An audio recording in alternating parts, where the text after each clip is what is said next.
శాంతి శాంతి శాంతి. ఈ యొక్క సత్యార్థ ప్రకాశం ఆధ్యాత్మిక సత్సంగానికి వచ్చేసినటువంటి వారందరికీ నమస్తే, స్వాగతం, సుస్వాగతం.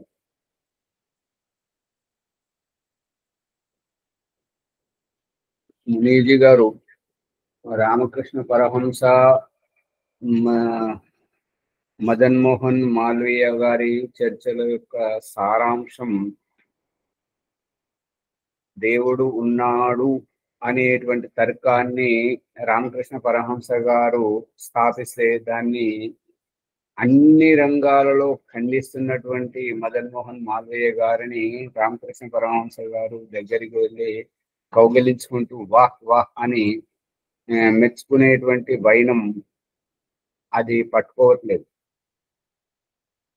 ఆత్మ ఉన్నది, ఆత్మ ఉనికి ఉన్నది అనేటువంటి విషయాన్ని బలంగా చెప్తున్నారు, కానీ ఇంకొక కోణం మర్చిపోతున్నారు. నేను మాట్లాడుతున్నదే ఆత్మ, ఈ శరీరం ఉన్నటువంటిదే, ఈ యొక్క జీవితమే ఆత్మది, నేనే ఆత్మను, నేనే శ్వాస తీసుకుంటున్నాను, నేనే మాట్లాడుతున్నాను, నేనే వింటున్నాను, నేనే నవ్వుతున్నాను, నేనే నడుస్తున్నాను అనేటువంటి అభిప్రాయంతో ఆత్మ ఉంటేనే జీవితం ఉంది, ఇక ఆత్మ అనేది ఉన్నది అని గుర్తుపట్టాల్సినటువంటిది ఏంటంటే నిన్న భీమరావు గారు చెప్పినటువంటి అభిప్రాయమే ఇప్పుడు మీరు చెప్తున్నారు. ఏంటంటే ఆత్మ, వారు చెప్పింది ఏంటంటే ఆత్మ మూలాధార చక్రం, స్వాధిష్టానం, మణిపూరం ఇట్లా ఎదుగుతున్నా కొద్ది, పైకి వస్తున్నా కొద్ది అని చెప్పారు. ఇప్పుడు ఇవాళ మీరు చెప్తున్నది కూడా ఆత్మ ఉన్నది, ఆత్మ అనేది సత్యం, ఆత్మ అనేటువంటి దాని గురించి చెప్తున్నారు. కానీ నేనే ఈ మాట్లాడుతున్నదే, ఈ కళ్ళతో చూస్తున్నదే, చెవులతో వింటున్నదే అనేది ఇంకా ఈ కొద్దిగా వస్తే ఇక మీకు ఎదురు లేదు. సందేశం చాలా అద్భుతంగా ఉంటుంది. ఇప్పుడు మీరు చెప్పిన దాని ప్రకారం ఏంటంటే మీరు ఇంకొకరిని చూస్తున్నట్టుగా, ఇంకొకరిని గుర్తిస్తున్నట్టుగా చెప్తున్నారు. ఆత్మ వేరు, నేను వేరే అనే అభిప్రాయముగా చెప్తున్నారు. అది రావద్దు. నేనే మాట్లాడుతున్నదే, వింటున్నదే, స్పర్శ చేస్తున్నదే, సుఖ దుఃఖాన్ని అనుభవిస్తున్నదే, ఆకలి దప్పికలను అనుభవిస్తున్నదే, నిద్రపోతున్నటువంటిది, మేలుకొంటున్నటువంటిది అన్నీ ఆత్మనే. శరీరం కనబడుతుంది అంతవరకే, కానీ ఆత్మ లేకపోతే శరీరానికి ఉనికి లేదు. అది ఇక్కడ కొంచెం ఇది పట్టుకుంటే సరిపోతుంది.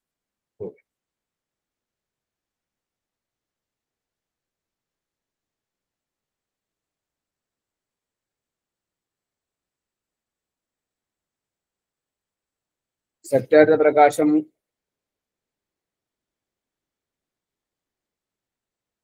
తృతీయ సముల్లాసము 48వ పుటలో ఉన్నాం.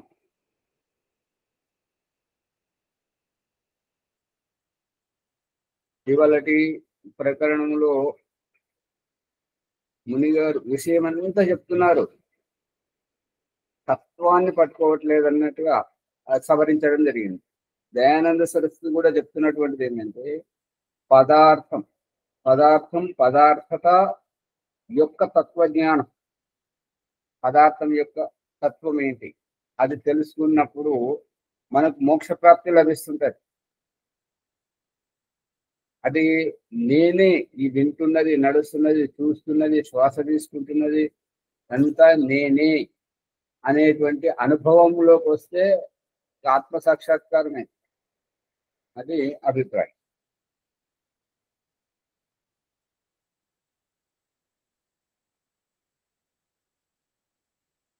48వ పూట దాటేసి 49వ పూటలో మనం ఉన్నాం. ఏమిటంటే భూమి, జలము, అగ్ని, వాయువు, ఆకాశము, కాలము, దిక్కు, ఆత్మ, మనస్సు అను ఈ 9 ద్రవ్యములు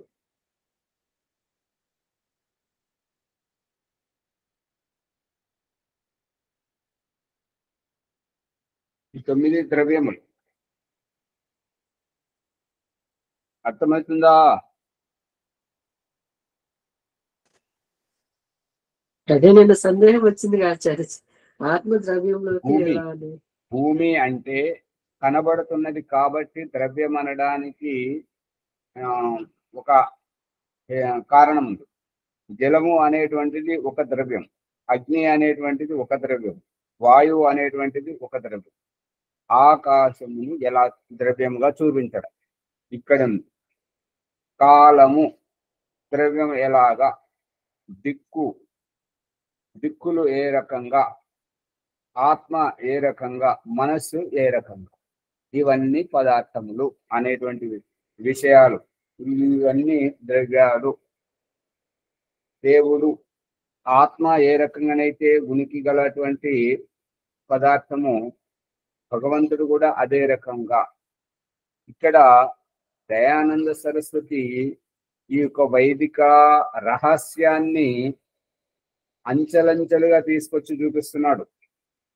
ఏ రకంగానంటే అగ్నిహోత్రంలో ఆపో జ్యోతి రసోమృతం బ్రహ్మ భూర్భువ స్వరో. ఆపహ కనబడే ద్రవ్యం, జ్యోతి కనబడే ద్రవ్యం. మనము మన ప్రమేయం ఉన్నా లేకున్నా, మనం పుట్టినా పుట్టకపోయినా, చనిపోయినా, ముక్తికి వెళ్ళినా, ఆపహ అనేటువంటిది నిరంతరంగా ప్రాణిమాత్రులకు సేవ చేస్తున్నటువంటిది. వర్ష జలం, భూమిలో వచ్చేటువంటి జలం, వృక్షముల పళ్ళ రసాలు, ఆవులతోటి ఆ పాలు, ఇవన్నీ తరల పదార్థము ఆపహ. రసం అంటే పండ్ల ద్వారా వచ్చేటువంటిది, చెరుకుగడ్డ పండ్ల ద్వారా వచ్చేటువంటి. అమృతం, ఇది ఏంటంటే ఆపో జ్యోతి. జ్యోతి అంటే వెలుతురు, సూర్యుని ప్రకాశం. సూర్యుని ప్రకాశము మనము లేనప్పుడు ఉంది, మనం ఉన్నప్పుడు ఉంది, మన తర్వాత కూడా ఉంటుంటది. ఈ జలము అనేటువంటిది కూడా ఆపో జ్యోతి రస అమృతం. ఇది అమృతం. వీటి సృష్టించినటువంటి పరమేశ్వరుడు. ఇవన్నీ ఏంటంటే మనము వచ్చినప్పుడు మనం వాడుకుంటున్నాము అంతవరకే, కానీ మన కోసమే ఉన్నాయి, మన తర్వాత ఉన్నాయి, మనకంటే ముందు లేవు అనేది కాదు. అందుకని ఇది ఈశ్వరుని యొక్క లీల. దానిని మనం వినియోగించుకుంటున్నాం కాబట్టి ఇంతవరకు ఇదన్నామమ్మ చెప్పొచ్చు. వర్షం మీదనే ఆధారపడి ఉన్నప్పుడు, సూర్యుని ప్రకాశం మీదనే ఆధారపడి ఉన్నప్పుడు, మరియు ఈ యొక్క తల్లి పాల మీదనే ఆధారపడి ఉన్నప్పుడు ఇదన్నమమ్మ చెప్పొచ్చు. ఈ మంత్రం నుంచి ఇదన్నమమ్మను గొలుస్తున్నాడు భగవంతుడు. అది దయానంద సరస్వతి గొలిచి చూపిస్తున్నాడు భగవంతుని యొక్క రహస్యాన్ని. ఆప జ్యోతి రస అమృతం బ్రహ్మ భూ భువః స్వః ఓం. ఇక్కడ ఇదన్నమం ఎక్కడ వచ్చింది అని అంటే, ఆపహ జలము వర్షం ద్వారా కురిసిందా, సరే సకాలంలో, లేదంటే బోరు వేసుకోవడం, వర్ష జలాన్ని సమకూర్చుకోవడం, చెరువులు నదులు డ్యాములు కట్టుకోవడం, బావి దవ్వుకోవడం, బోరు వేసుకోవడం, ఇది జీవాత్మ యొక్క పురుషార్థం. దీనికి ఇదన్నమమ్మ లేదు. జ్యోతి సూర్యుని ప్రకాశం ఉన్నదా, సరే లేనప్పుడు మనం దీపము రాళ్లను ఒకదానికొకటి రాపిడి చేసి అగ్నిని సృష్టించుకొని దీపం ముట్టించుకోవడం, వంట చేసుకోవడం. మనము కృత్రిమ లైట్లు, ఇప్పుడు విద్యుత్తు తోటి మనం ఏదైతే వాడుకుంటున్నామో వెలుతురు ప్రకాశాన్ని, ఇది మన ప్రమేయం, ఇది జీవాత్మ పురుషార్థం. కాబట్టి ఇక్కడ ఇదన్నమమ్మ లేదు. మరియు రసం, ఇప్పుడు పండ్ల రసాలు కానివ్వండి, ఆహార పదార్థాలు కానివ్వండి, అవి ప్రకృతి సహజంగా లభించాయా, సరే లేదంటే మనం కృత్రిమంగా వంట చేసుకొని తినడం, వండుకొని మగ్గబెట్టుకొని, ఇప్పుడు కార్బెట్ తోటి మగ్గ పెడుతున్నటువంటి అరటి పండ్లు కానివ్వండి, మామిడి పండ్లు కానివ్వండి, ప్రతిదీ మందులతోటి చేస్తున్నారు కదా. ఇది జీవాత్మ ప్రమేయం. ఇక్కడ అగ్నిహోత్రంలో స్వాహ ఇదన్నమమ అని అనాల్సింది నా ప్రసంగంలో ఈ మంత్రంతో ఆపోజ్యోతి రసోమృతం బ్రహ్మభూర్భువ స్వరం దీంతో ఇదన్నమమ ఉండదు. ఎందుకు అంటే భగవంతుని సృష్టిలో జీవాత్మ యొక్క ప్రమేయం ఉంది. ఇది నేను సాధించిన, నేను తవ్వినటువంటి బావితోటి నీళ్ళు వస్తున్నాయి, నేను బోర్ వేస్తున్నాను, నేను చెరువులు కుంటలు తవ్వుకున్నాను, నేను ఈ యొక్క దీపం వెలిగించుకున్నాను, కరెంటు బల్బులు ఇదంతా మేము కనుక్కున్నటువంటిది. అందుకే ఇదన్నమమ్మ లేదు. ఇప్పుడు ఆ ప్రసంగం ఇక్కడ చెప్తున్నటువంటిది ఏంటంటే ఈ సత్యార ప్రకాశం 3వ సంలోచన మన ప్రకరణంలో భూమి కనబడే ద్రవ్యం, జలము కనబడే ద్రవ్యం, అగ్ని కనబడే ద్రవ్యం, వాయువు కనబడే ద్రవ్యం. ఎందుకంటే శ్వాస తీసుకుంటున్నాము కాబట్టి ఆ యొక్క వాయు స్పర్శతోటే మన ఉనికి ఉన్నది, దానితోటే మన శరీరం బ్రతికి ఉన్నది అనేది. ఈ ఆకాశం, ఆకాశము అని అంటే ఖాళీ ప్రదేశము. ఇప్పుడు ముందు భూమి అనేటువంటిది, జలము అనేటువంటిది, అగ్ని, వాయువు, ఆకాశము, ఈ యొక్క 4 అయితేనేమో కళ్ళకు కనిపించేటువంటి, శరీరానికి వాయువు శరీరానికి స్పర్శ, జీవితానికి ప్రాణం. ఈ 4 ఉనికిని మనము అనుభవించవచ్చు. కానీ ఆకాశం ఏంటంటే ఖాళీ ప్రదేశాన్ని ఇప్పుడు ఏమని చెప్తుంటారంటే భూమి మరియు పైన ఆకాశం ఈ మధ్య ఏదైతే ఖాళీ స్థలం అంతా ఉందో దీన్ని బొయ్యారం అంటారు. బొయ్యారం అంటే బెజ్జం లాంటిది. ఇదంతా ఖాళీ ప్రదేశంలోనే ఈ భూమి మీద ఉన్నటువంటి ప్రాణులు అన్ని ఉన్నాయి, గ్రహ నక్షత్రాలన్నీ. దీనిని అంతరిక్షం అంటారు, భూమిపై దశను. దీంట్లో ఖాళీగా ఉన్నది కాబట్టి ఆకాశం అంటే ఖాళీ ప్రదేశం. ఆ ఖాళీ ప్రదేశంలో ఈ భూమి తిరుగుతుంది, ఈ సూర్యచంద్ర నక్షత్ర గోళాలన్నీ తిరుగుతున్నాయి. కాలము అనేటువంటిది సూర్యుని బట్టి కాలం తెలుస్తుంది. సూర్యుడు లేకపోతే కాలం తెలియదు. సూర్యునితోటే ఋతువులన్నీ మారుతూ ఉంటుంటాయి, సూర్యునితోటే అంత జరుగుతుంది. కాబట్టి ఈ కాలము అనేటువంటిది సూర్యుని ఉదయాస్తమయములతోటి ఈ యొక్క దిశ కాలము మరియు దిశలు తెలుస్తూ ఉంటుంటాయి.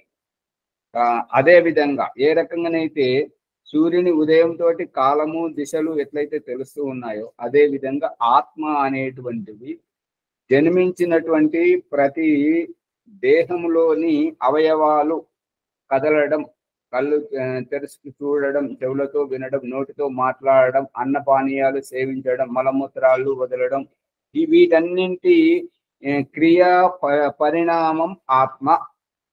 వీటన్నింటి క్రియల యొక్క పరిణామం ఆత్మ అనే. ఇక మనస్సు అనేటువంటిది మననము నిధిధ్యాసము ఏదైతే చేయడం జరుగుతుందో శరీరం ద్వారా, పశువులు మనిషిని చూస్తే భయపడడం, ఎందుకంటే కొడతాడేమో అని చెప్పేసి. ఇక ఈ యొక్క చేతనత అనేటువంటిది, చైతన్యం అనేటువంటిది ఈ మనస్సు ద్వారా చూపిస్తూ, మనస్సు జడమే కానీ ఆత్మ సంయోగంలో మనస్సు చేతనముగా ఉంటుంది. ఆ యొక్క రహస్యాన్నే ఈ మనస్సు ద్వారా చూపిస్తుంది. మనసుకు ఉనికే లేదు కానీ జీవితం బ్రతికినంత కాలం నా మనసు బాలేదు, మనస్సు గురించే చర్చ జరుగుతూ ఉంటుంది. ఈ మనస్సే అంతా చేయిస్తుందని చెప్పేసి జైనులు, బౌద్ధులు మరియు చార్వాకులు మరియు ఈ యొక్క బ్రహ్మనిత్యం, జగన్మిత్య అనేటువంటి వీళ్ళంతా, ఇప్పుడు దయానంద సరస్వతి వచ్చి ఈ ఆర్య సమాజాన్ని ఆవిష్కరించే కంటే ముందు వారి తోవలోనే వచ్చి వారిది తప్పని నిరూపించినటువంటి రహస్యము మనకు సంఖ్యోపాసన మనసా పరిక్రమ ప్రకరణములో ఈ మనసు గురించి తెలుస్తుంటుంది. ఈ యొక్క దయానంద సరస్వతి మొట్టమొదట సంధ్య అనే పుస్తకంలో ఈ మనసా పరిక్రమ మంత్రములు ఇప్పుడు మనకి ఏవైతే ఉన్నాయో అవి లేవు. వాటి స్థానంలో మాధవాయ నమః, ఓం నమః శివాయ, ఓం వాసుదేవాయ నమః, ఈ విషయాలు మాత్రమే ఉన్నవి. మీరు ఎక్కడైనా కానీ ఆర్యప్రతినిధి సభ కానివ్వండి, లేదంటే పరోపకారిణి సభ కానివ్వండి, అక్కడికి వెళ్ళి ఈ యొక్క ఇంకా ఏమంటారంటే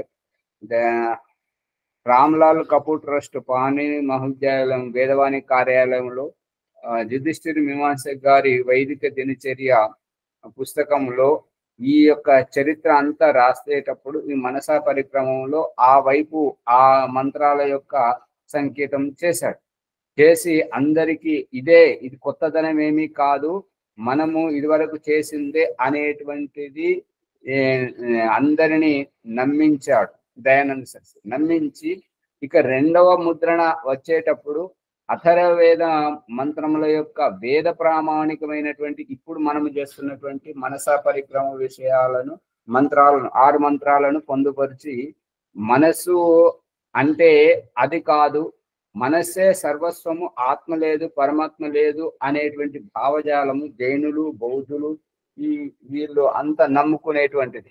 అందు గురించి ఆ మనసు అనేటువంటిది జడము, మనసు అనేటువంటిది ఈ ఆత్మకు సాధనము, మనసు అనేటువంటిది ఆత్మకు ఈ యొక్క విషయభోగములకు అనుకూలంగా ఉండేటువంటి పదార్థము అనేటువంటి విషయాన్ని సాంఖ్య దర్శనములో ఋగ్వేదం యొక్క 10వ మండలము ప్రకారంగా సాంఖ్య దర్శనంలో కపిల మహర్షి చెప్పినటువంటి సూత్రం సత్వర సమయస్థ ప్రకృతి మహన్ మహతో అహంకారాత్ పంచ తన్మాత్రాన్ని భయమింద్రియం మనస్సు మనః తర్వాత మనసు తర్వాత పురుష ఇది ఆ పురుషుని విప్పి పురుష ఇది జీవాత్మ పరమాత్మశ్చ అని చెప్పేసి దయానంద సరస్వతి చెప్తున్నాడు.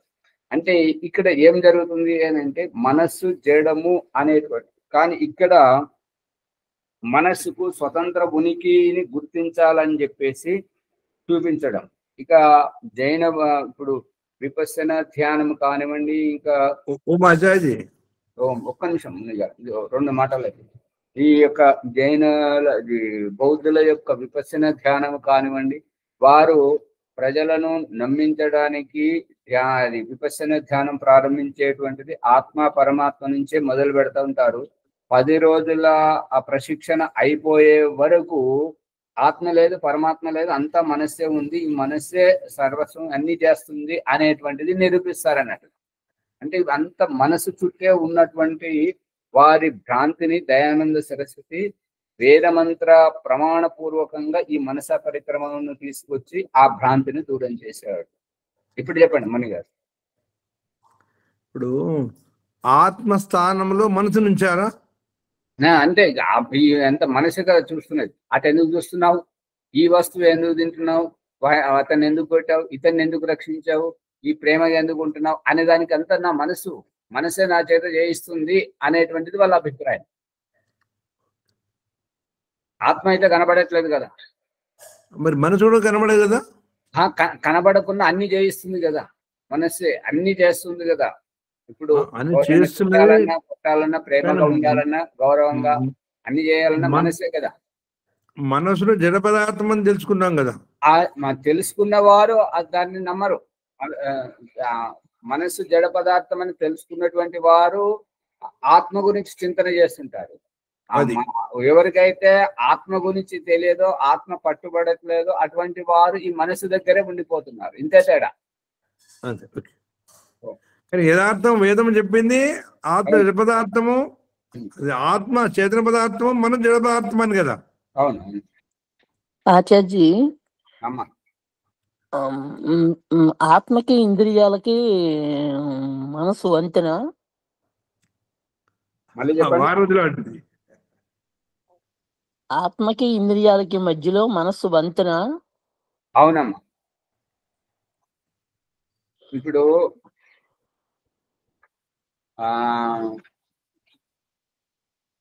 మీ అబ్బాయి పేరేంటి, మనోడి పేరేంటి అమ్మగారు?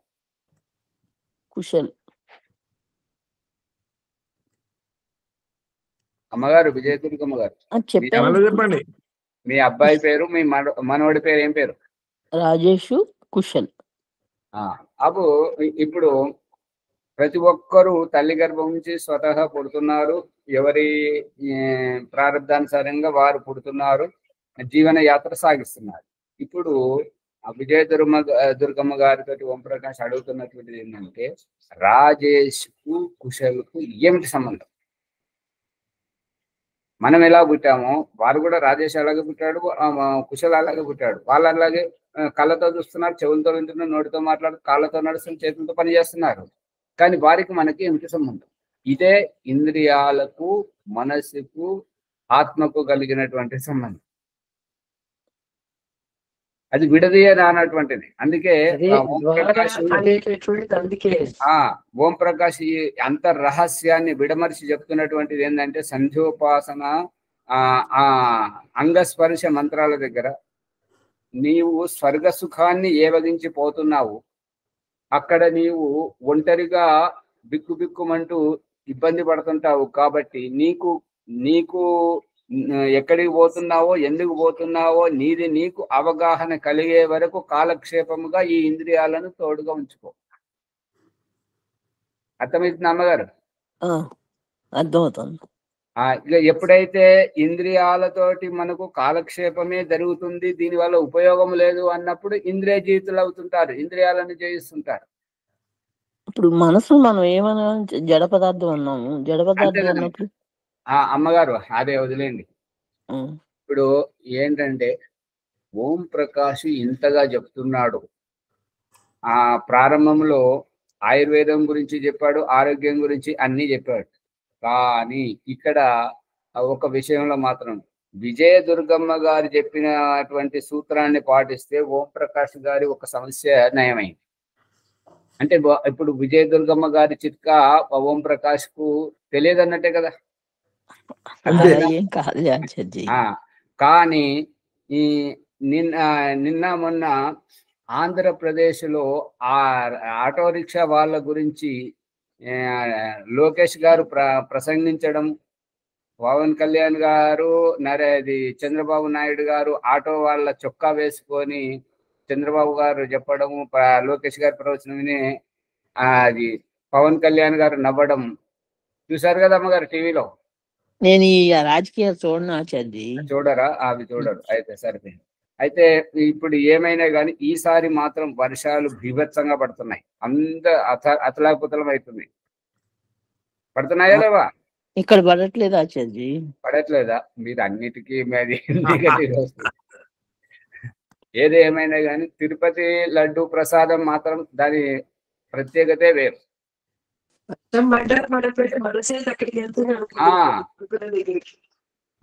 ఇప్పుడు ఏంటంటే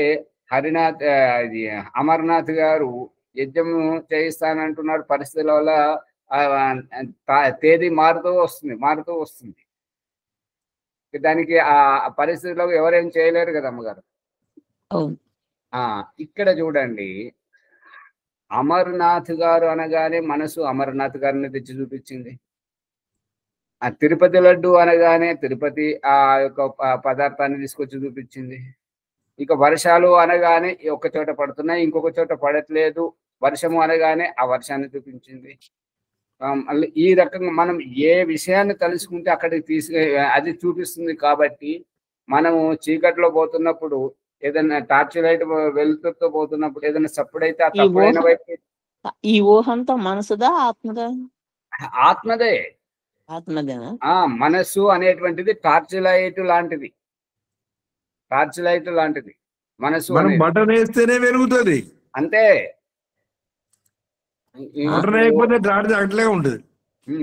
ఇప్పుడు ఈ యొక్క ఆధ్యాత్మిక సత్సంగం 4:30 నుంచి 5 గంటల వరకు జరిగేటువంటి ప్రయత్నంలో అక్కడ జరుగుతున్నటువంటిది ఏంటంటే,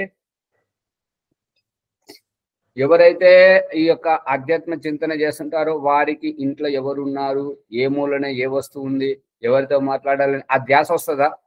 రాదు. ఎందుకు అంటే మనం దీంట్లో ఉన్నాం కాబట్టి, ఈ విషయంలో శ్రద్ధతో ఉన్నాం కాబట్టి ఇక్కడ కట్టుబడి ఉన్నాం. ఇక మనసు మనల్ని మనం ఏం చేయలేదు. మనస్సును మనం పంపిస్తేనే, మనసు ఎప్పుడు బయట విషయాల మీదకి పోతుంది అని అంటే ఎప్పుడైతే మనము కాలక్షేపంగా ఏమీ చెయ్యకుండా ఉంటుంటామో అప్పుడు మనసు వేరే విషయాలను తీసుకొస్తుంటది. అదే ఇప్పుడు ఎవరైనా ఇష్టపడి ఏదైనా పని చేస్తున్నప్పుడు వాళ్ళ మనసు బయటకు పోతుందా అమ్మగారు? లేదు. ఆచార్య, ఇప్పుడు మనసు అనేది భావరూపకంగా మనం తయారు చేస్తూ మన సంకల్ప వికల్పాల ద్వారా ఈ విషయాల్లోకి వచ్చిన తర్వాత వచ్చిందా, లేకపోతే ఆత్మ వారధిలాగా తనే ఏర్పరచుకుందా? అమ్మగారు లోకేష్, ఇందాక మీరు ఏదో పేరు చెప్పారు, రాజేష్ ఒక పేరు చెప్పారు, ఇంకొక పేరు చెప్పారు. ఆ సంబంధం ఏంటి? దాన్ని మనం కాదనుకోగలమా? సంబంధాన్ని మనమే ఏర్పరచుకున్నాం ఆచార్జీ. ఈ మనసు అనేటువంటిది ఆ రకంగా ముడిపడి ఉన్నటువంటిది అవినాభావ సంబంధము. ఎప్పటి వరకైతే మనం స్వతంత్రంగా ఉండలేమో అప్పటి వరకు ఇంద్రియాల మీద మనసు మీద ఆధారపడి ఉండాలి. ఎప్పుడైతే మనం ఆత్మ మేలుకుంటుంటుందో, స్వతంత్రంగా ఉండగలుగుతుంటుందో, ఆ ఇంద్రియాలతో పని లేదు, మనసుతో పని లేదు. అది కాదు ఆచార్య నేను అడిగింది. ఇప్పుడు మనసు అనేది మన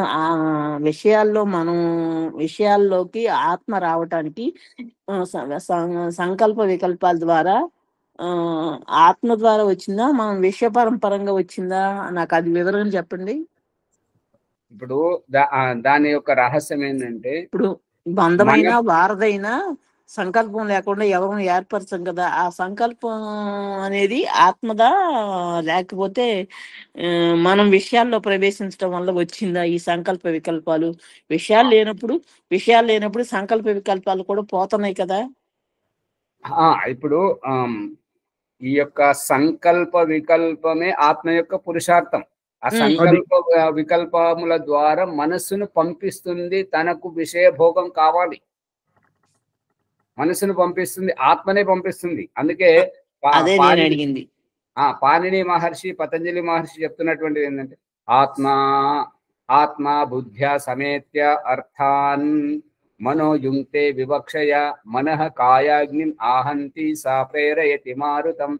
ఈ యొక్క రహస్యం ఏంటంటే, ఆత్మకు ఏదైనా కావాలంటే మొట్టమొదట బుద్ధిని సంప్రదిస్తుంటది.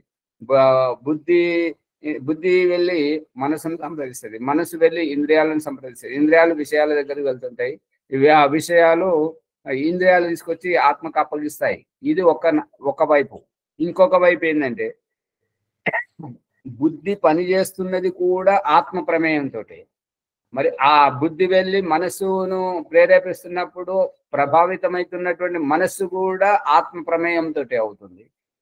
మనస్సు వెళ్ళి ఇంద్రియాలను ప్రేరేపిస్తున్నప్పుడు ప్రభావితమవుతున్నటువంటి ఇంద్రియాలలో కూడా ఆ ఆత్మ ప్రమేయం ఉంది. ఆ విషయ భోగాన్ని తెచ్చుకుంటున్నప్పుడు, విషయ భోగాన్ని అనుభవించేటప్పుడు కూడా ఈ యొక్క ఆత్మ యొక్క ప్రమేయం ఉంటుంది. అంతా ఆత్మనే ఉంటుంది. ఆత్మ ఉంటేనే, ఇవాళ మునిగారికి చెప్పింది అందే, ఆత్మ ఉన్నది అంటే ఉన్నది, సూటిగా ఉన్నది అని చెప్పడానికి ప్రయత్నం చేస్తున్నారు. కానీ ఈ మాట్లాడేది, ఈ శరీరం నిలబడ్డది, ఈ శరీరం కూర్చున్నది, చూస్తున్నది, నవ్వుతున్నది, ఇదంతా ఆత్మ ప్రమేయంతో అని ఆత్మయ్య అని చెప్పలేకపోతున్నారు. ఇంతే తేడా భీమరావు గారి అభిప్రాయానికి, ముని గారి అభిప్రాయానికి. ఇప్పుడు మీరు అడిగిన ప్రశ్న కూడా అంతే. ఈ ఆత్మ ఇంద్రియాలు స్వతంత్రంగా ఉంటే ఆత్మ పోటీగా ఉంటాయి. కానీ భగవంతుడు ఆ ఆత్మకు సహకరించడానికి, ఇప్పుడు పిల్లలు మనవాళ్ళు వాళ్ళంతా మనకు సహకరించడానికి, మన వంశం నడవడానికి మన కడుపున పుట్టించి ఎట్లయితే సహకరింపజేస్తున్నాడో అదే రకంగా ఆత్మకు ఇంద్రియాలు, మనసు అనేటువంటిది అమ్మగారు. ధన్యవాదాలు ఆచార్య. అమ్మ సర్వానికి ఆత్మనే, అవును, సర్వానికి ఆత్మనే, ఆత్మ లేకుండా ఏ పని కాదు. అవును అవును. ప్రారంభం ఎలాగుంటే ఆత్మ అలా, అదే ఆ ప్రారంభం మనసు అన్నమాట. ఆ మనసు అనేది ప్రారంభం అంతే రాశారు. అదే సూటిగా అదే విషయం. ఈ ప్రారంధం అనేటువంటిదే మనస్సు ద్వారా మన ముందుకు వస్తుంది, మనస్సు ద్వారా వస్తుంది. అందుకే దయానంద సరస్వతి చేస్తున్నటువంటి హిప్నోటిజం అనండి, వశీకరణ అనండి. వశీకరణ అంటే తెలుగు సంస్కృతంలో అవుతుంటది, ఈ హిప్నోటిజం అనేది ఇంగ్లీష్ పదం అవుతుంది. అక్కడ వైదికము అవైదికము అందుకే తెలియజేశాను కదండి. ఏంటమ్మా వైదికము అవైదికం అనేటటువంటి తేడా భేదం అక్కడ. అందుకే కదా మనసుని గురించే కదా వచ్చింది అది. ఉండండి. ఇక్కడ జరుగుతున్నటువంటిది ఏంటంటే, ఈ ప్రారంధం అనేటువంటిది మనం ఎక్కడికైనా చుట్టాల దగ్గరికి కానీ, లేదంటే మన ఇంటికి పనికి వచ్చినటువంటి పని వాళ్ళు మధ్యాహ్నం తినడానికి సర్ది తీసుకొని వస్తుంటారు, ఆకలిస్తుందని. కానీ ఇక్కడ మన ఇంట్లోనే మనం మంచి వ్యవస్థ చేసి వారికి భోజనం వడ్డించామనుకోండి, వాళ్ళ సద్దిమూట విప్పుతారా? దయానంద సరస్వతి చేస్తున్నటువంటిది ఇది, దయానంద సరస్వతి చేస్తున్నటువంటిది ఇది. ఈ రహస్యము మరి ఏ మత సంప్రదాయంలో ఏ గురువు చేయట్లేదు. దయానంద సరస్వతి గర్భాధానం కంటే ముందు స్త్రీ పురుషుల బ్రహ్మచర్యం, గర్భాధానం తర్వాత పుంసవన సంస్కారం, సీమంతో నయన సంస్కారంతో గర్భంలో ఉండేటువంటి జీవాత్మ ఆ మామూలు స్థితిలో ఉన్నప్పుడు, గర్భం కన్ఫర్మ్ అయితే డాక్టర్లు చెప్పేటువంటి విషయం ఏంటంటే నువ్వు బెడ్ రెస్ట్ అని అన్నప్పుడు ఆ గర్భిణీ స్త్రీ రిమోట్ పట్టుకొని టీవీ దగ్గర సీరియళ్లతోటి ముడిపడి ఉంటది. కానీ ఇక్కడ దయానంద సరస్వతి వేద విద్య మరియు యజ్ఞము, ధ్యానము, ఆధ్యాత్మిక చర్చ,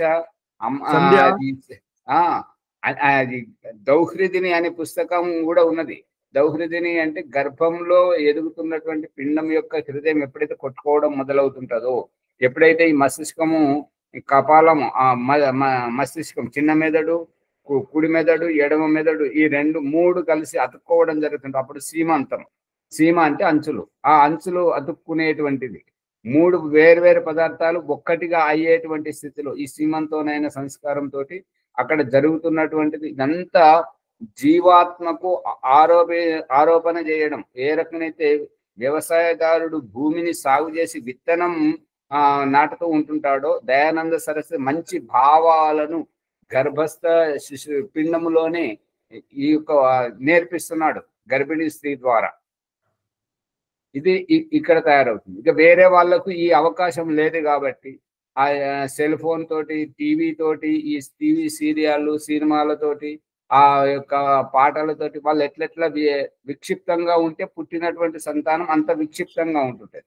అదే ఎప్పుడైతే ఈ సంస్కారవంతంగా మంచి గుణగణాలు నేర్పించడం జరుగుతుందో పుట్టేటువంటి సంతానం కూడా అంత ఉత్తమోత్తమంగా పుట్టడం, దివ్యమానవ నిర్మాణం అని చెప్పేసి దయానంద సరస్వతి ఈ యొక్క ఆర్య సమాజ సిద్ధాంతం ద్వారా సత్యార్థ ప్రకాశం, సంస్కార విధి, ఋగ్వేదాది భాష్య భూమిక, వ్యవహార భానువు, ఆర్యాభివినయము మరియు పూనా ప్రవచనము, ఉపదేశమంజరి, ఈ పుస్తకాల ద్వారా ఒక్కొక్క ఆ రహస్యాన్ని విడమర్చి మనకు జీవాత్మను సంస్కరిస్తున్నాడు. ఎక్కడ కూడా వదలట్లేదు. మన జీవితం 16 సంస్కారాలతోటి పూర్ణమవుతుంది. కాబట్టి ఈ 16 సంస్కారాల ప్రమాణం చంద్రుని యొక్క శుక్లపక్షం, కృష్ణపక్షం, ఈ యొక్క శుక్లపక్షం, కృష్ణపక్షం తోటి పండినటువంటి ఆహార పదార్థాలతోటి ఈ దేహం తయారవుతుంది. కాబట్టి ఈ దేహానికి ఈ యొక్క 16 సంస్కారాల ద్వారా ఈ యొక్క సంస్కార విధి, సత్యార్థ ప్రకాశంతో ఈ విషయ అవగాహన అంతా జీవాత్మకు కల్పించడం జరుగుతుంది. అంటే ఇక జీవాత్మకు గర్భంలోనే తెలుస్తుంది ఏంటంటే పుట్టిన తర్వాత నేను వెళ్ళి ఈ రకంగా యజ్ఞం చేయాలి, ఈ రకంగా ధ్యానం చేయాలి, ఇటువంటి విషయాల్లో ఉండాలి. అటువంటి అప్పుడు ఏ జన్మాంతరంతో ఏవైతే కర్మఫలాలను తీసుకొస్తున్నదో అది ఇక్కడ దాన్ని ప్రదర్శించడానికి ఆస్కారం లేదు. ఇక ఎప్పుడైతే ఇవి ప్రదర్శించడం జరుగుతుందో మొట్టమొదట గర్భము దాల్చినటువంటి స్త్రీలో వికారం మొదలవుతుంటది. ఆ వికారమే ఈ వాంతికి. ఆ వికారం అనేది దేంతో వస్తుంటది అని అంటే ఆ జీవాత్మ యొక్క ప్రభావం, ఆ స్వభావం ఈ స్వభావం కలవట్లేదు కాబట్టి వికారం. పట్టుకుంటున్నారు అమ్మగారు?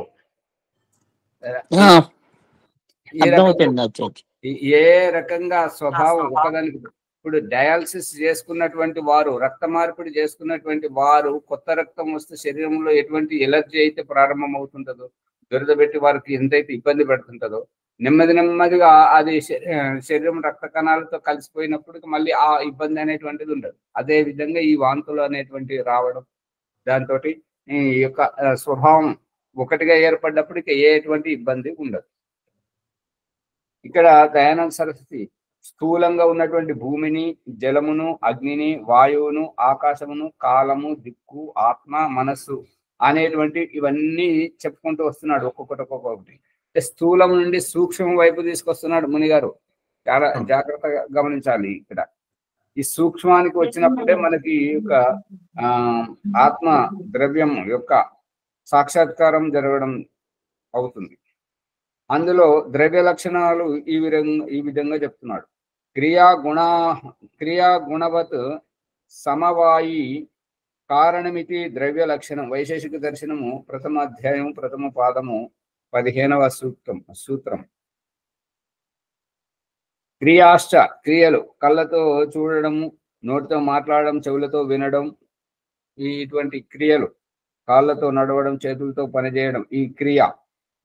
గుణము ఏంటంటే స్వభావం గురించి చెప్పడం, ఎటువంటి స్వభావం, ఎటువంటి వారు అనేటువంటిది చెప్పడానికి గుణం. క్రియాశ్చ గుణాశ్చ విద్యంతే యస్మిన్, ఈ క్రియా గుణాలు ఎవరిలోనైతే ఉంటాయో తద్ క్రియా గుణవత్, అది ఏ క్రియా గుణవత్ అనబడుతుంటది.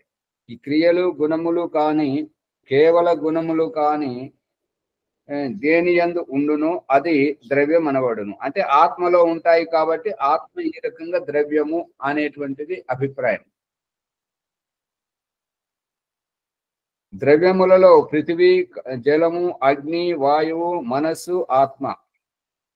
ఇక్కడ పైన తప్పుపడినట్టుగా ఉంది, ఇక్కడ సవరిస్తున్నాడు దయానంద సరస్వతి. దీన్ని గమనించండి. నాకు కూడా చదువుతున్నప్పుడు వచ్చింది ఆలోచన, కానీ మరి రాశారు కాబట్టి చెప్పలేదు. ఇక్కడ సవరించాడు. సాంఖ్య దర్శనంలో కపిల మహర్షి సవరించి చెప్పినదే ఇక్కడ కింద వ్యాఖ్యానంలో ఉంది. ఏంటంటే పైన ద్రవ్య లక్షణంలో కంటే పైన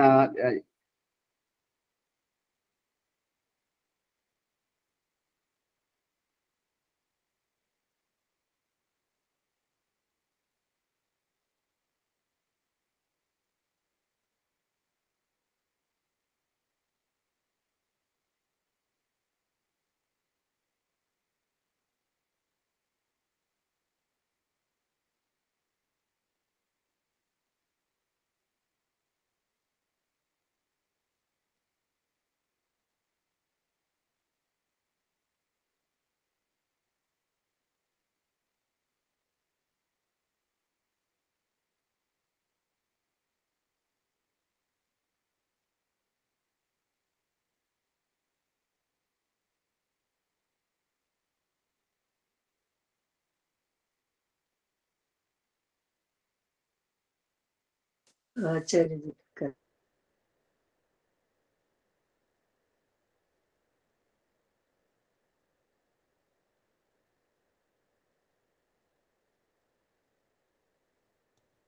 మేము హవనం చేస్తాము, హవనం చేసి ప్రాణం సిద్ధమవుతాం.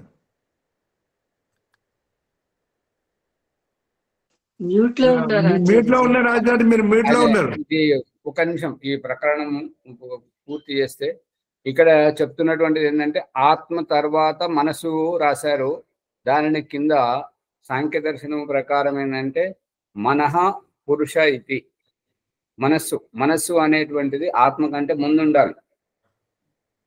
పైన ఆత్మ తర్వాత పెట్టారు, అది దానిని సవరించారు దయానంద సరస్వతి, అది గమనించారు.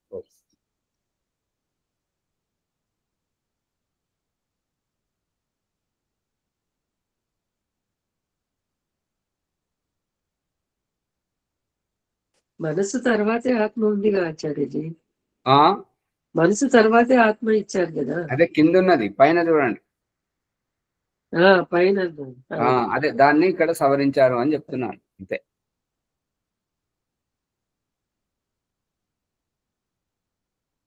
క్రియాశ్చ గుణాశ్చ విద్యంతే యస్మిన్ తద్ క్రియా గుణవత్, క్రియలు గుణములు కాని కేవల గుణములు కాని దేని యందు ఉండును అది ద్రవ్యం అనబడును. ద్రవ్యములలో పృథివీ, జలము, అగ్ని, వాయువు, మనస్సు, ఆత్మ, ఈ 6 ద్రవ్యములలోను గుణములు క్రియలు ఉండును. ఆకాశము, కాలము, దిశ అను ఈ 3 ద్రవ్యములు క్రియలు లేనివై గుణములు కలిగి ఉండును. ఆకాశము, కాలము, దిశ ఈ 3 ద్రవ్యములు క్రియలు లేకుండా గుణములు కలిగి ఉంటాయి అనేది అభిప్రాయం. సమవేతం శీలం యస్య తత్ సమవాయి. సమవేతం అంటే సమావేశం, ఏకత్రితం అవ్వడం, సంగ్రహం, ఏకత్రితం అవ్వడం, జమకూడడం. సమవేతం శీలం యస్య, ఇప్పుడు సమవేతం శీలం అంటే మనము ఒక నదిలో కుండ గాని బిందె గాని అది ముంచినప్పుడు అది బిందె ఒత్తిడికి నీళ్ళని దూరం అయిపోతాయి. ఆ బిందె నిండా ముంచి బిందెను లేపగానే మళ్ళీ నీళ్ళన్నీ ఎట్లయితే దగ్గరికి వస్తుంటాయో, నీళ్ళంటే నీళ్ళనే కాదు, తరల పదార్థం ఏదైనాను కానీ, అదే ఘన పదార్థం ఆ రకంగా కాదు. ఈ సమావేశము అంటే ఏంటంటే ఎక్కడెక్కడలో వచ్చి ఒక దగ్గర గుమిగూడడం, కలిసిపోవడం.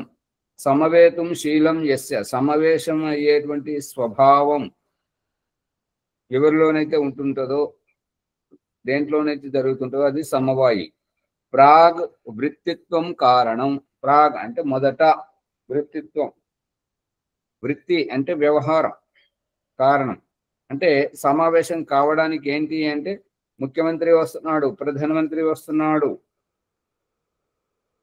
కాబట్టి సమావేశం కావడం, ఏకత్రితం అవ్వడం, ఇది కారణత్వం. సమవాయి చ తత్ కారణం. ఈ రకంగా సమవాయి ఏకత్రితం అవ్వడానికి కారణం ముఖ్యమంత్రి ప్రధానమంత్రి వస్తున్నాడు అనే సూచన. ఆ కారణము చేత ప్రజలంతా గుమిగూడారు. సమవాయి కారణం లక్ష్యతే ఏన తత్ లక్షణం. సమవాయి కారణం లక్షించబడుతుంటది. ఎవరి ద్వారా, దేని ద్వారానైతే దాన్ని లక్షణం అంటుంటారు. ఈ మనుషులందరూ నిలబడ్డారు ఎందుకు, గుమిగూడారు ఎందుకు కారణము అని అంటే అక్కడ సత్సంగం జరుగుతుందని కానీ, లేదంటే ఎవరైనా గొప్పవారు ఇంకా ఏదో ఒక కొత్తదనము జరగబోతుంది కాబట్టి దాన్ని ఆసక్తికరంగా వినడానికి, చూడడానికి అందరూ ఏకత్రితమయ్యారు. ఈ యొక్క వినడం, చూడడం అనేటువంటిది లక్షణం. ఆసక్తి లేదనుకోండి, ముఖ్యమంత్రిని చూడాలని, ప్రధానమంత్రిని చూడాలనేటువంటి ఆసక్తి లేదనుకోండి, ఇష్టం లేదనుకోండి, వాళ్ళు ఎందుకు వస్తుంటారు? రారు. ఇష్టం ఉన్నటువంటి వాళ్ళు తన కారణములతో విడదీయ వీలు కాని సమవాయ సంబంధంతో కలిపి ఉండు స్వభావం గలది సమవాయి అనబడును. ఇప్పుడు కుటుంబంలో ఒకరి యొక్క ప్రారంధం ఇంకొకరితోటి ముడిపడి ఉన్నది కాబట్టి భగవంతుడు ఒకరి కడుపున ఒకరిని పుట్టించి సంబంధం ఏర్పరిచి ఆ కుటుంబానికి కారణము కర్మఫలము అనేటువంటిది దీని ద్వారా అభివ్యక్తం అవుతుంది.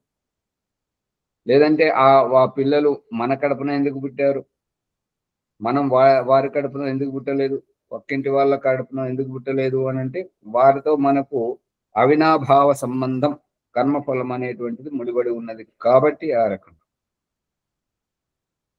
కార్యమునకు పూర్వము తప్పక యుండునది కారణము.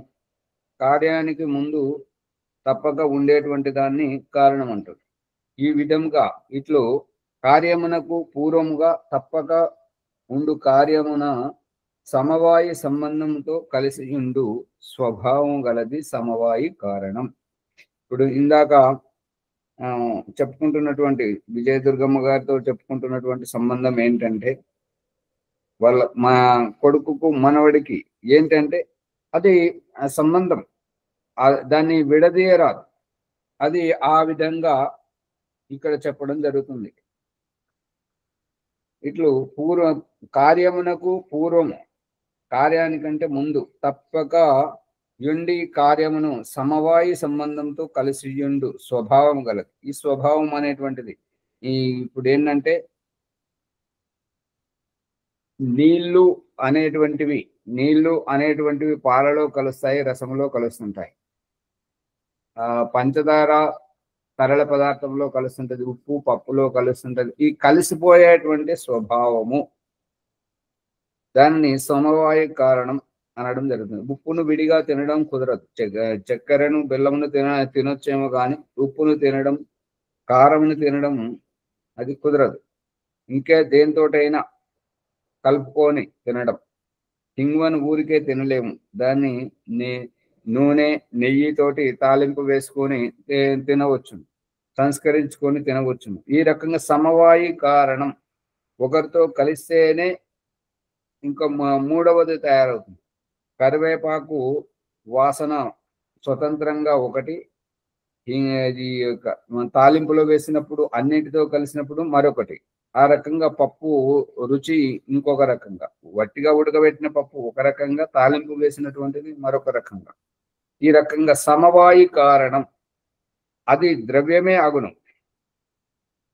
ఈ వంట అది పాణిని మహర్షి అష్టాధ్యాయంలో చెప్తున్నటువంటిది ఏంటంటే, ఏదైనా నువ్వు కూడా సూటిగా తినకూడదు, సూటిగా చేయకూడదు. కాబట్టి సంస్కృతం భక్ష, సంస్కరించుకొని వంట చేయడం అంటే సంస్కరించుకోవడం. పదార్థముల యొక్క గుణాంతరాధానం. గుణాంతరాధానము అని అంటే యథోచితంగా ఒకదాని గుణం ఇంకొక దాన్ని కలిపినప్పుడు మూడవది తయారవుతుంది. మూడవది తయారవుతుందా, అదే ఉంటుందా? మూడవది తయారవుతుందండి, రెండు కలిసి. ఆ తయారయ్యేదాన్ని ఇక్కడ సమవాయి కారణం అనడం జరుగుతుంది. అది ద్రవ్యమే అగును. కానీ మరి అండు గుణాదులు కావు. ఇంకా మరొక గుణం అనేటువంటిది కాదు. ఈ పదార్థముల నుండి వచ్చినటువంటిది. ఇప్పుడు ఈ కులము అనేటువంటిది, కులవృత్తి అనేటువంటి దానికి ఏంటంటే, ఆ కులం వారు కుమ్మరి వాడు కుండలే చేయును, ఈ యొక్క వడ్రంగి కర్ర పనియే చెయ్యును అనేటువంటిది ఇప్పుడు ఇక్కడ చెప్పబడుతున్నటువంటిది ఏంటంటే, ఆ పని ఇంకొకరు చేయలేడు అనేటువంటిది అభిప్రాయం.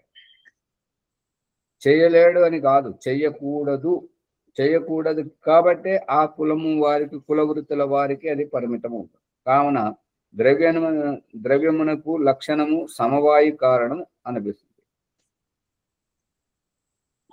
ఉదాహరణకు పటమునకు సమవాయి కారణము తంతువులు.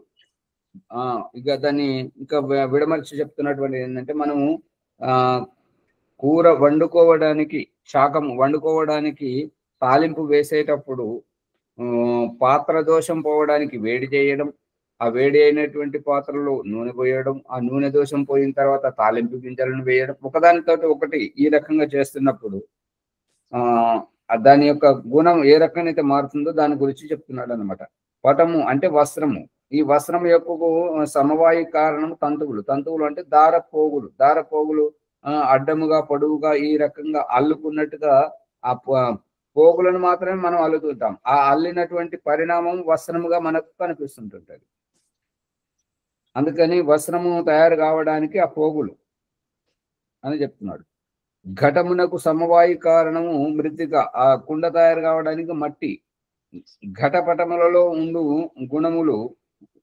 గుణములకు క్రియలకు సమవాయి కారణములు ఘటపటములు. ఈ యొక్క ఘటము పటము అంటే కుండ మట్టి, ఈ రెండు పదార్థములలో ఉండేటువంటి పటములోని వస్త్రంలోని దారపోగులు మరియు కుండలోని మట్టి కణములు ఈ క్రియలకు సమవాయి కారణం. ఏకత్రితం అవ్వడం వల్ల మట్టి కణాలు ఏకత్రితం అవ్వడం వల్ల కుండ ఏర్పడింది. దారపోగులు ఏకత్రితం అవ్వడం వల్ల వస్త్రం తయారైంది. ఇక్కడ సమవాయి కారణములైనటువంటి తంతువులు, మట్టి, ఘటపటములను అన్నియు ద్రవ్యములే. అంటే దారపోగులు అది ద్రవ్యమే, మట్టి కణాలు అది ద్రవ్యమే, ఆ మట్టి కణాల ద్వారా ఏర్పడ్డ కుండ ద్రవ్యమే, దారపోగుల ద్వారా తయారైన వస్త్రము ద్రవ్యమే అనేటువంటిది ఇక్కడ చూపిస్తున్నారు. సమవాయి కారణము లక్షణము చెప్పబడింది. ఇది గోపిదేవు గారు ఇక్కడ తన అభిప్రాయంగా చెప్తున్నారు, బ్రాకెట్ లో చెప్తున్నారు. సమయం అవుతుంది. అమ్మగారు ముందుకు తీసుకెళ్ళండి. ధన్యవాదాలు ఆచార్యులు. ఈనాడు మన సత్సంగ కార్యక్రమంలో సత్యార్థ ప్రకాశం తృతీయ సమలాసనం. తృతీయ ఆచార్యులు. రెండు కాదమ్మా, మూడవది. అదే తృతీయ సమలాసన అన్నాను. ద్వితీయ కాదు, తృతీయ అనే అన్నారు ఆచార్యులు. సరే. సమలాసంలో ద్రవ్యము అంటే ఏమిటి అనే విషయాన్ని మనకు తెలియజేశారు. అదే విధంగా సమవాయువు అంటే రెండు ఒకదానికోటి కలయిక. దీనివల్ల సంస్కరించడం అన్నమాట. మనం వంట చేసుకునేటప్పుడు కనుక అంత పాత్రని శుద్ధి చేయటం, ఆ తర్వాత నూనె ఒకదానికొకటి ఎలా అనుకూలంగా చేస్తేనే అది శుద్ధి అవుతుంది. కాబట్టి ఈ ద్రవ్యంలో కూడా ఈ సమవాయువు అంటే పటము ఘటము వస్తువు. పటము కుండ తయారు అవ్వాలి అంటే అణువుల సముదాయం కావాలి. అదేవిధంగా వస్త్రం తయారు అవ్వాలి అంటే దారముల సముదాయంతో సమవాయంగా తయారవుతుంది. ఒకదానికొకటి అభినవ సంబంధం అని మనం తెలుసుకుంటున్నాము. ధన్యవాదాలు. ఈ ఎపిసోడ్ ని లైక్ చేసి షేర్ చేసి సబ్స్క్రైబ్ చేద్దాము. 1-2 సార్లు విందాము. విని ఇంకో విషయాన్ని గ్రహించి అర్థం చేసుకుని జ్ఞానోదయం కలిగేట్టుగా నడుచుకుందాం. ఇవాళటి సంచయ్ ఎవరోనండి, మళ్ళీ అదే భాష ఎవరోనండి. అదే ఇవాళ పుష్ప గారు అనుకుంటా. వారు రాలేదనుకుంటే ఆమె చేపిస్తారా, నేను చేయించమంటా. ఎవరు చేపిస్తారా? శ్యామలాల్ గారు ఎవరు ఇవాళ? పుష్పమ్మ గారు ఉంది. పుష్పమ్మ గారు మరి వారు రాలేదనుకుంటా కదా, చేయించండి అమ్మ. మళ్ళీ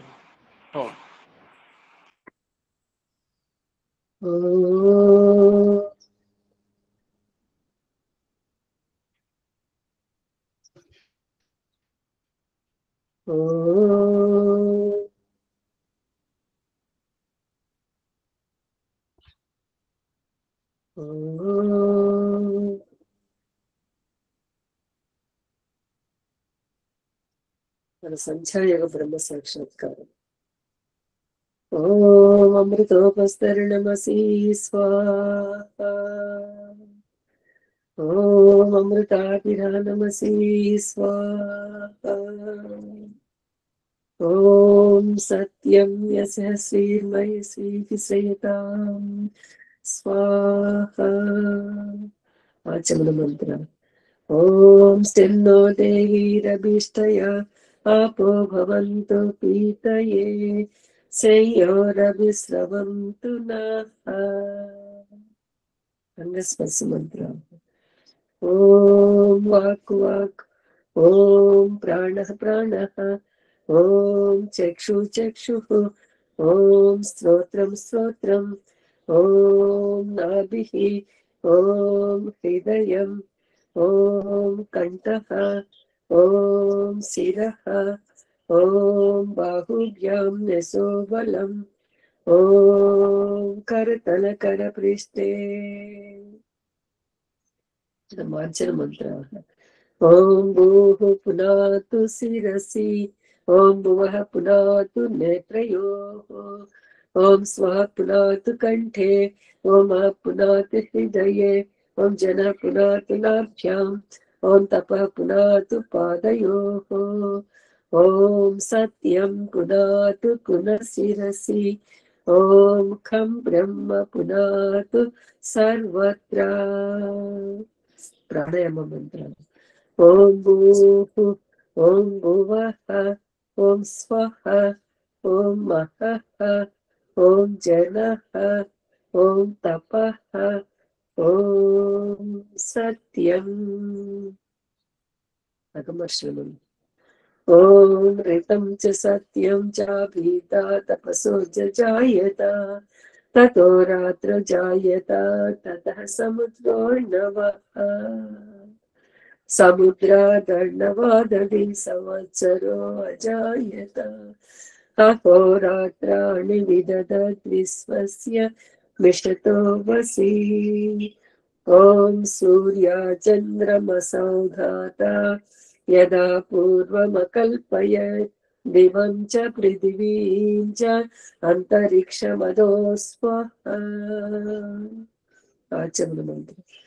ఓం శన్నో దేవీరభిష్టయ ఆపో భవంతు పీతయే శయ్యోరభిస్రవంతు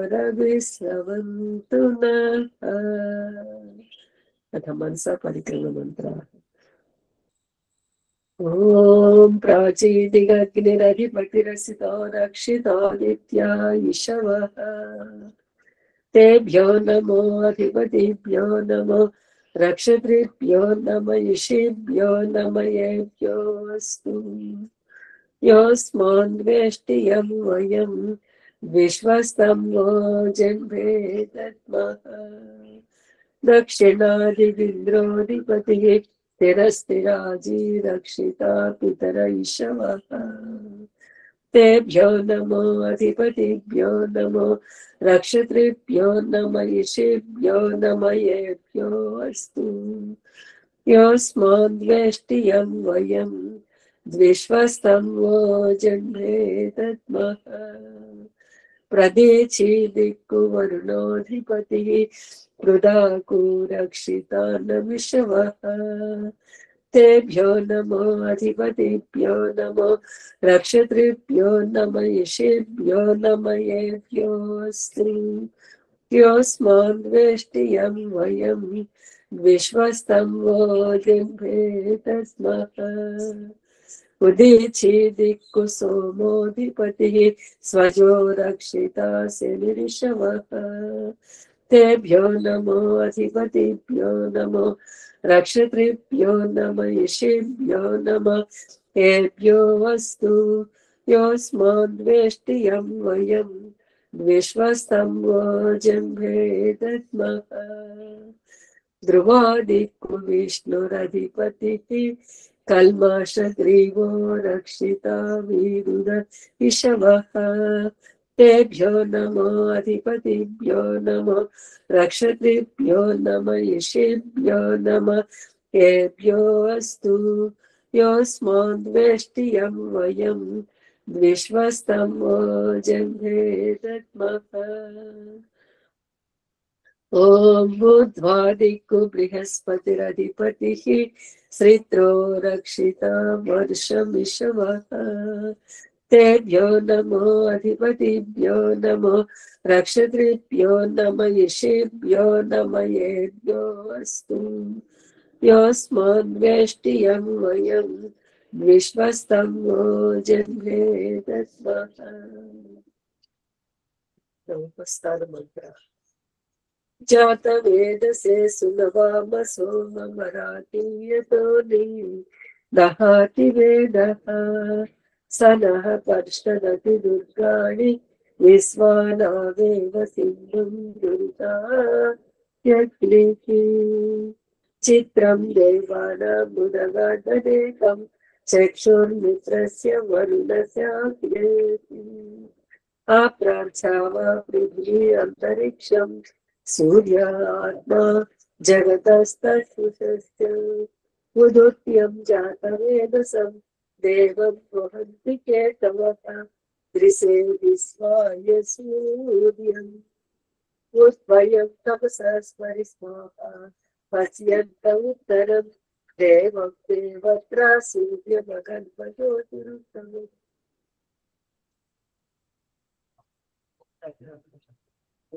चक्षुर्देवहितं पुरस्तात् शुक्रमुच्चरत् पश्येम शरदास्यतं जीवेम शरदास्यतं श्रीयाम शरदास्यतं प्रब्रवाम शरदास्यतं अदीनाः स्याम शरदास्यतं भूयस्य शरदास्यता ॐ चन्द्रोदीरनिष्ठया आपो भवन्तु शीतये संयोरविश्रवन्तु ॐ भूर्भुवस्वः सवितुर्वरेण्यं भर्गो देवस्य धीमहि धियो यो नः प्रचोदयात् చదివిస్తున్నాను మీ అనంత కృప వల్ల నేను చేస్తున్న జతులు ఉపాసనాన్ని కర్మముల ఆనంద ధర్మ అర్థ కామ మోక్షములని జతుల పురుషార్థముల సిద్ధిని ఏ జన్మ ఎందుకు సంప్రాప్తించుకుంటున్నాను नमः शंभवाय च मय भवाय च नमः शंकराय च मयस्कराय च नमः शिवाय च शिवतराय च ॐ सेनो देवी रविष्टया आपो भवन्तु शीतये संयोरविश्रवन्तु नः संजय समाप्त ब्रह्मयज्ञ समाप्त ओम ज्योति शांति के अंतरिक्षम शांति पृथ्वी शांति के आपा शांति औषधय शांति वनस्पति शांति विश्व విశ్వే దేవాః శాంతి బ్రహ్మ శాంతి సర్వం శాంతి శాంతిరేవ శాంతి సా మాం శాంతి రేతి. ఓం శాంతి శాంతి శాంతి. నమస్తే ఆచార్య. సర్వేక్షణము. నమస్తే సర్వేజనము. వత్సలమ్మ గారు మీరు ఇప్పుడు వస్తున్నారు ఆచార్యజీ ఇవాళ వస్తున్నారా రేపా? ఇవాళ కాబట్టి కొంచెం మధ్యాహ్నం అవుతుంది.